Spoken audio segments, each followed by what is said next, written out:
कार्तिक महात्म अध्याय 11। एक समय नारद जी व्यास जी से पूछने लगे कि हे व्यास जी, गृहस्थ आश्रम सब आश्रमों में उत्तम क्यों माना गया है। तब व्यास जी ने कहा, जैसे सब नदियां समुद्र में आश्रय पाती हैं और सब जीव माता का आश्रय पाकर ही जीवित रहते हैं, 6 प्रकार के भिक्षुक, ब्रह्मचारी, सन्यासी, विद्यार्थी, गुरु पूजक, यात्री तथा जीविका रहित ये सब गृहस्थों का ही आश्रय पाते हैं। फिर व्यास जी बोले, हे नारद, अब तक अति पुण्य देने वाला एक पुरातन इतिहास सुनो। उत्तानपाद राजा का पुत्र उत्तम था, जो बड़ा बलवान और मदिरा पीने वाला था। उसने बहुला नाम वाली स्त्री के साथ विवाह किया और राजा रानी दोनों ही अति प्रेम के साथ रहने लगे। एक समय राजा ने वैश्य का नृत्य देखते हुए मदिरा पान किया और रानी को भी मदिरा पान के लिए कहा, परंतु रानी ने उसका कहना नहीं माना। इस पर राजा ने क्रोधित होकर अपने अनुचरों को आज्ञा दी कि वह रानी को किसी निर्जन वन में छोड़ आए। तत्पश्चात राजा रानी के वियोग में दुखी तो हुआ, मगर उसने दूसरा विवाह नहीं किया और प्रजा का पुत्र के समान पालन करने लगा।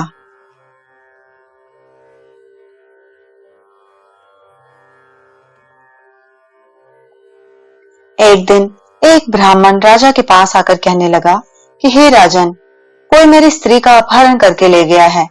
उसके वियोग में मैं अति दुखित हूँ, इसीलिए तुम उसे ढूंढ कर लाओ। राजा कहने लगा कि महाराज, मैं नहीं जानता कि आपकी स्त्री कौन है, किधर है और कौन उसे कहाँ ले गया है। मैंने तुम्हारी स्त्री को कभी नहीं देखा कि वह कैसे स्वभाव और रूप वाली है। तब ब्राह्मण बोला कि वह यद्यपि कठोर वचन बोलने वाली, कुरूपा, काले रंग की तथा कर्कश स्वभाव वाली है, परंतु मैं उसकी कोई निंदा नहीं करता, क्योंकि वह मेरी पत्नी अर्थात अर्धांगिनी है। तब राजा कहने लगा कि जब तुम्हारी स्त्री ऐसी कुरूपा और क्रूर स्वभाव वाली है, तो तुम उसे लेकर क्या करोगे।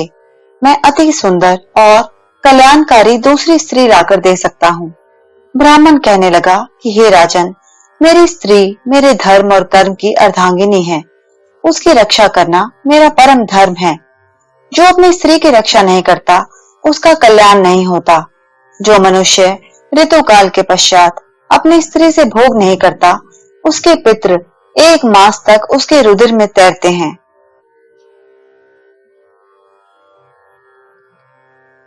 ब्राह्मण के ऐसे वचन सुनकर राजा अपने शस्त्र लेकर रथ पर सवार हुआ और चारों ओर घूम फिरकर उसकी स्त्री को खोजने लगा।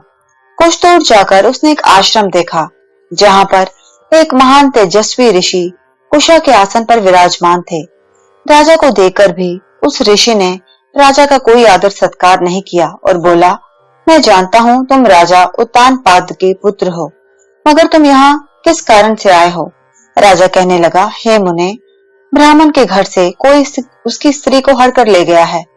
मैं उसी की खोज में इधर आया हूँ, परंतु आपने अर्धे आधे कुछ भी नहीं दिया और न ही किसी प्रकार का सत्कार किया। इसका क्या कारण है।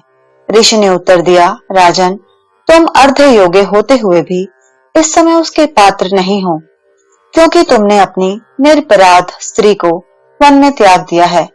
जहाँ स्त्री का यह धर्म है कि वह तन मन से अपने पति की सेवा करे तथा उसकी आज्ञा का पालन करे, वहाँ पुरुष का भी धर्म है कि वह अपनी स्त्री का यथाचित सम्मान करे।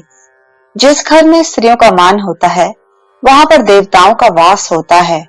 जहां स्त्रियों का अनादर होता है, वहां कभी सुख शांति नहीं रहती।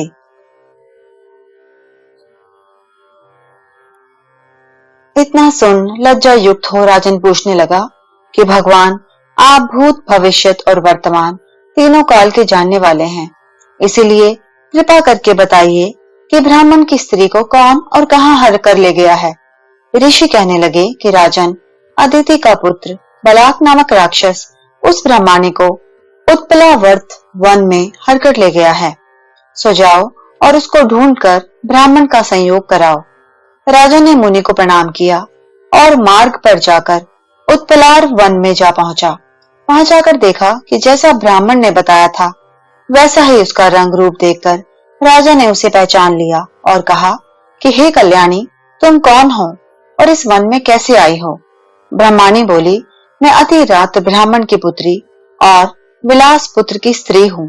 मैं अपने घर में अकेली सो रही थी कि बलाक नाम वाला राक्षस मुझे हरकर यहाँ पर ले आया है। यहाँ लाने के बाद ना तो उसने किसी बात का कष्ट दिया और न ही मेरा सतीत्व नष्ट करने की चेष्टा की। इतना होने पर भी मैं यहाँ अत्यंत दुखी हूँ।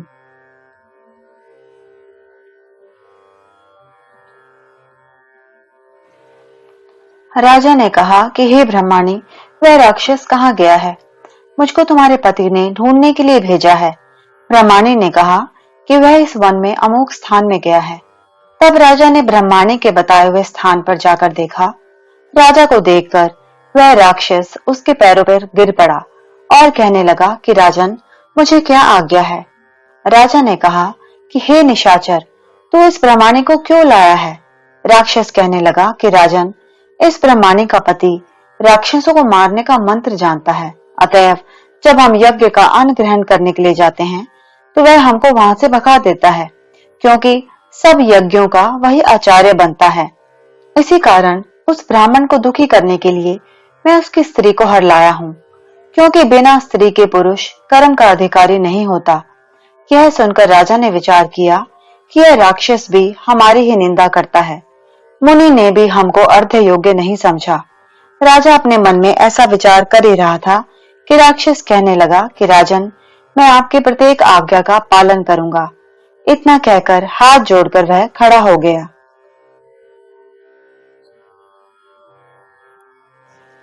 राजा ने कहा, हे निशाचर, तुम इस ब्रह्माणी को उसके घर छोड़ आओ और जब हम याद करें तब हमारे पास आ जाना।